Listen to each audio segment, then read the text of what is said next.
Well, welcome. My name is Wade Webster. I'm the extension soybean pathologist at North Dakota State University. And my name is Horacio Lopez-Nicora, and I'm the soybean pathologist and nematologist at the Ohio State University. And today, we're here because we want to walk you through um, one of the many tools available in the crop protection network. So we have right now the main landing page for the crop protection network, and you can see that either on the tabs up there where it says about resource publication, there's tools, and there's many tools that we can have access and use it as a resource.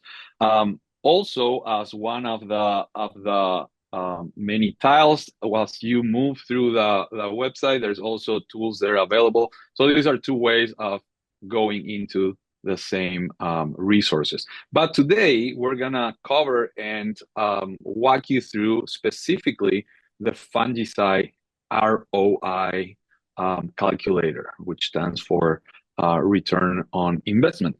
So once we hit on that tool specifically, we are directed to this page here. It has an introduction of what the purpose of these calculators are for, and the reason that this is plural is because we have different calculators for different crop disease system, and we're going to talk a little bit about that.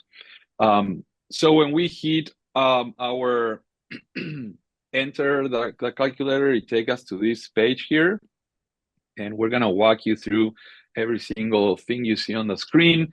But on your top left where it says fungicide ROI calculator, we see three different crops: corn, soybean, specifically for Y mold. We're going to focus on that today, and alfalfa. For corn and alfalfa, these are related to foliar diseases and the fungicides programs that will manage these issues. Specifically for soybean, we're going to talk about Y-mold in this case and programs that have been developed to manage Y-mold.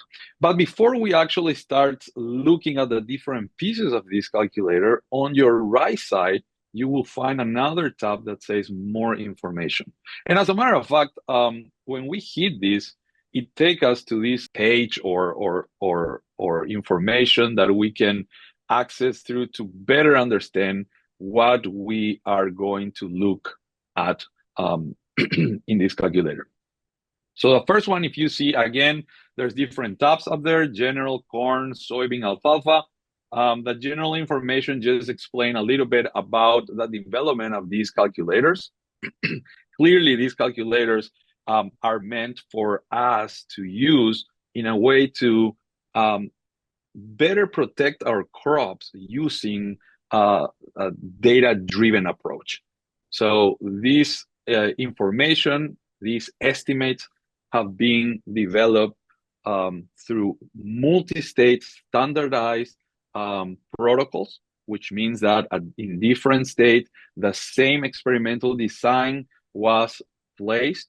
The same way of collecting data was conducted and generated, and then the modeling, of course. So we run several statistical models and definitely select the one that more reliably capture the variability in our data set and can better estimate the effect of this fungicide when we compare to an untreated check. So all these informations are present here in the about this tool or more information. If we then go like Wade did and hit on the soybean tool, then specifically it will give us information for us to better understand the results that the ROI calculator for the soybean Y mold will give us. So more specifically here, things to pay attention is one is the definition of the disease severity index mean. This will be very crucial for an input that we will provide to the calculator. You can see low disease, moderate disease, and high disease. The way that we collected data and for disease assessment is through this index or disease index mean. And what does that involve? Well, we capture two major components of the disease. One is incidence. Out of the different plants that we evaluated, how many had the disease, in this case, white mold, and severity, which is out of those affected, how affected they were. And we have a scale for that. And putting that together gives us this disease severity index. Essentially, for the user of the calculator, it's important to know that this will be something that needs to be provided at the beginning of the use of the ROI calculator. And essentially, this will be a feeling for historically how much the disease was present and at what severity in those fields. So essentially, it's pretty much an indication of how much you're seeing white mold recurrently through the different seasons in that particular field. And with that, you may say, well, that particular area, normally I have moderate disease or high disease pressure or low disease pressure. And this will be very important because it's something that the model itself, that it's running behind scenes, and all the simulations that are being run behind the scenes will take into account. And Wade will talk a little bit more about this. But before jumping into actually using the calculator, you can also jump into that hyperlink that will take you to a little bit more information on white mold. If you're learning more about this disease, you have to manage it. The best thing to do is first know very well what we have to take care of. In this case, the biology of the pathogen, the development of the disease. And then if we see actually that disease cycle, very important for white mold, shows that the infection really takes place at flowering.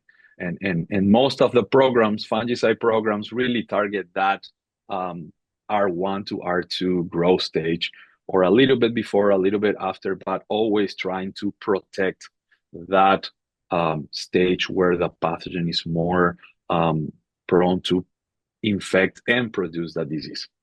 So going back, Wade, and getting ready to actually walk us through the calculator again, the contributor list is there, very important. If you go and look at who provided the data, for how long we have been conducting this, so particularly for this case for white mold, it's 8 years of data collection from so many different states. You have the list of the different states there. And that's very important because if you see your state listed there, this ROI may be quite useful.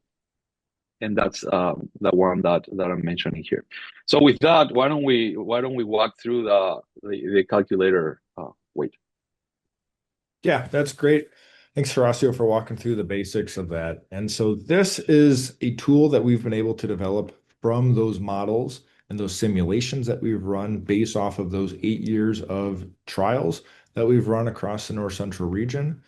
And based off of those models, we have a few inputs. So we have our potential income that can be calculated in this top bubble, and then we'll have our treatment costs below. And so to calculate our income, first, we need to put in our expected yield. Now, these are all calculations that if we're making during the season that we will need to estimate. So we're not going to have exact yields, but based off of field history, what is that expected yield on that particular piece of land? So the default is set to 40 bushels, but we can always bump this up, say upwards of 60 bushels. Okay. But let's stay at our default at 40. And then we also need to input our sale price. And so as of today, on April 4th, when we're recording this, I just checked and we're at about $11.60 per bushel. Okay, so we'll keep this realistic for the time being. From there, we do have good estimations of what yield loss are going to look like due to disease, due to white mold specifically.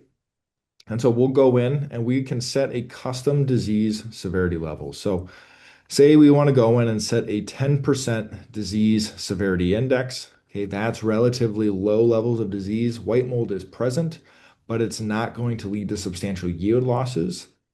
Or we could set this to higher, okay, say maybe 45%, where we do have high levels of white mold, where we are going to see substantial effects due to that and yield losses due to white mold again.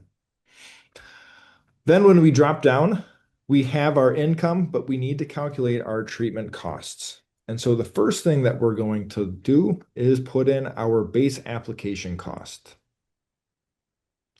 And so our base application cost is going to be the associated cost of either using your equipment, that's going to be depreciation, say, of your sprayer equipment, or this is going to be the rental cost of if you're working with a co-op, this will be the financial investment that you'll have to make that is oftentimes hidden that we don't see when we're making these applications, but it is still very important to include when looking at these ROI calculations.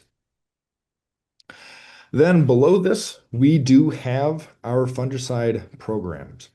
And I call these programs specifically is because we're not looking at just product or we're looking at product and rate, but it is a combination of the product at a specific rate at a specific growth stage. And that's very important for white mold relative to other diseases in different crops because of what Horacio mentioned about that flowering period.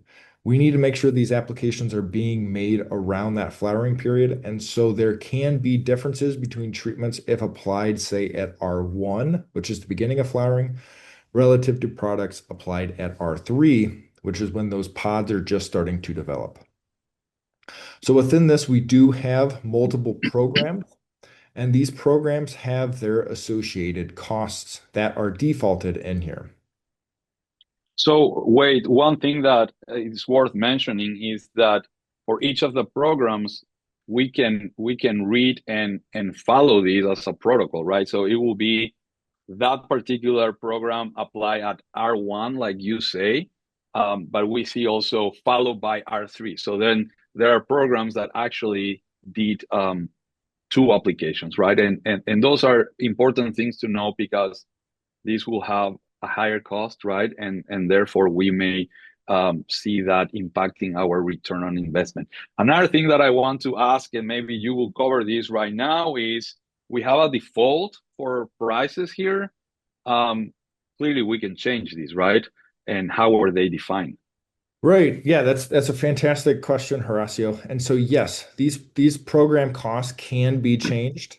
So for example, let's say Endura, maybe the co-op that we're working with or the retailer, we're able to drop this price down, say closer to $30 per application.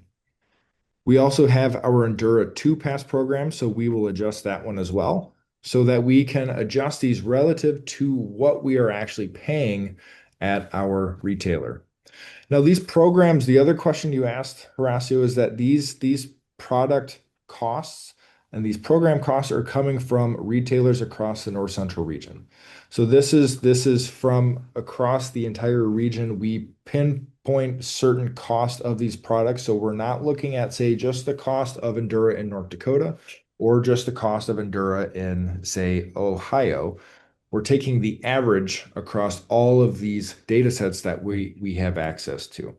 So these are estimations. There are multiple instances in which farmers are getting special pricing or discounts for products. These are not reflected in those costs because, again, those are under special situations. Now, that's where you can go in and enter your own price point for these products and get a better idea of what that return on investment or that expected net benefit is going to be for that particular program. So thank you for that question, Horacio. Yeah, and another thing to point out is that this is a living tool. It's going to be evolving. Sometimes you may wonder, well, the program that I actually want to implement is not here. Well, maybe it's not here yet. And again, this is all because of how many trials we were able to produce all together through all these different years. to make the analysis robust, and very conservative enough to provide this type of estimates. Absolutely. That's a very good point. We do have to restrict we have a certain threshold of number of trials that are necessary to include a program in here.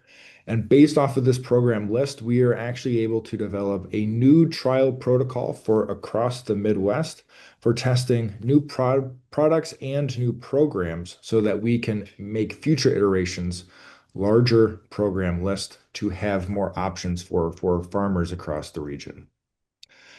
So once we've inputted these costs, okay, we have our expected income and our expected costs.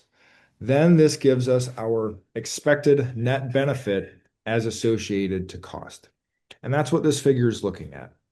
So this dashed line here, we can think of this as our break-even point. If this particular program is below this dashed line, we're going to have a negative expected net benefit, where meaning that that is not going to be profitable. Or if it is above that dashed line, then it will be a positive net benefit where it is profitable. Now, if we go on to a particular product or program here, let's use Delaro Complete applied at R3 at a rate of 8 fluid ounces.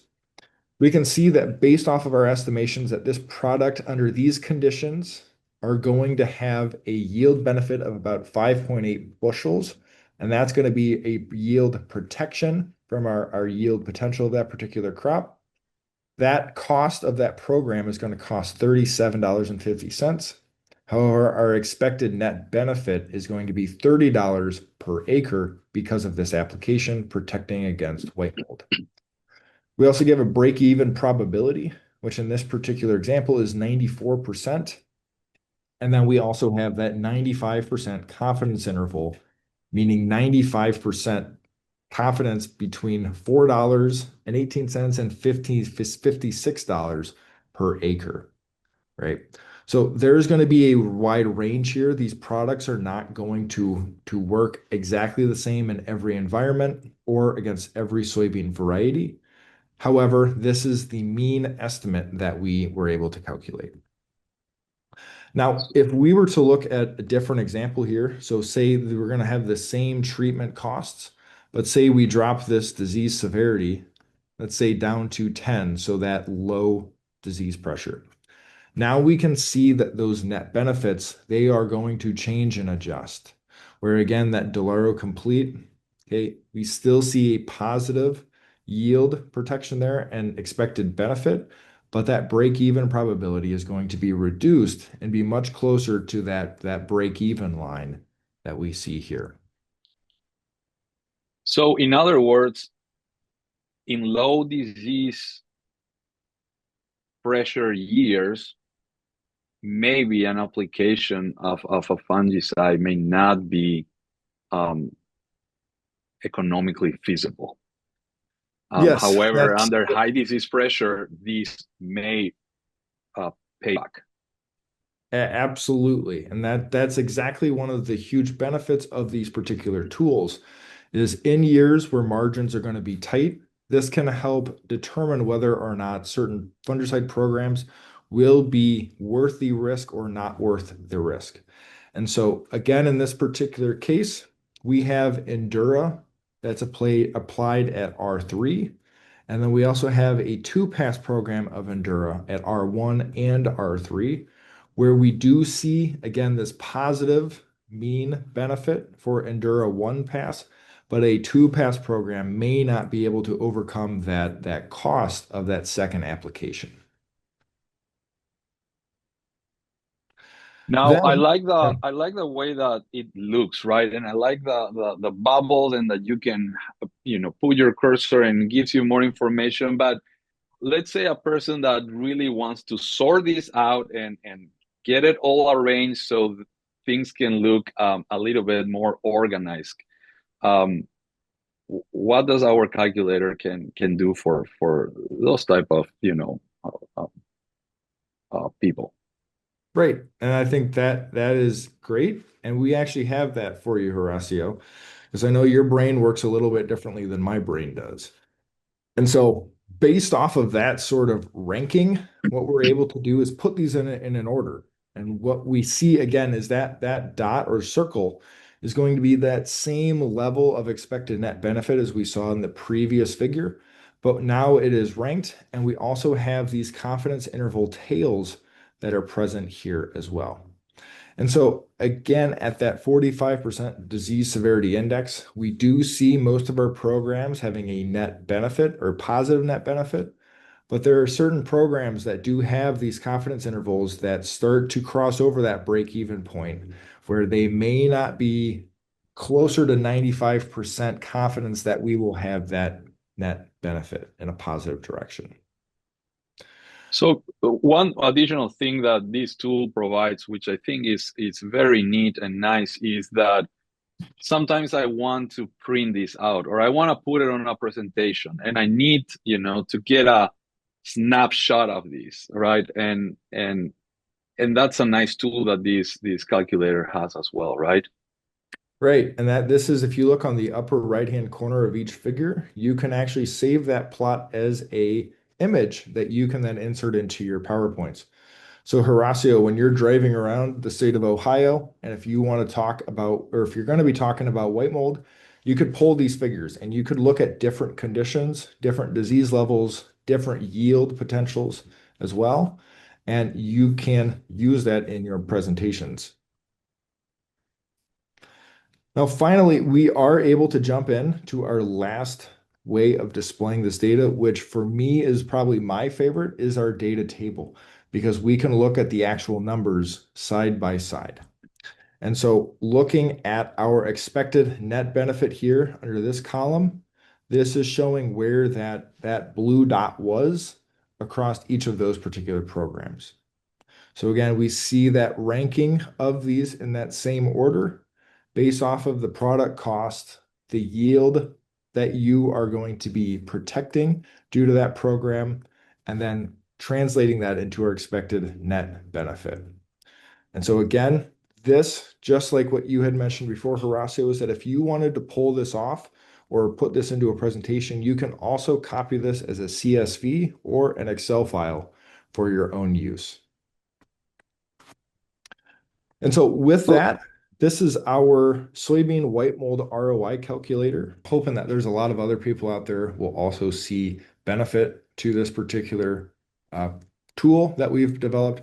Again, just to reiterate, this is a developing tool. This is something that we're going to continue to build upon, add more programs, as well as hopefully adding more diseases, more crops onto this CPN Fungicide ROI calculator.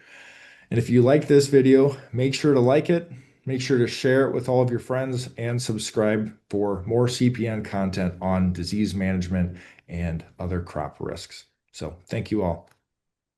thank you.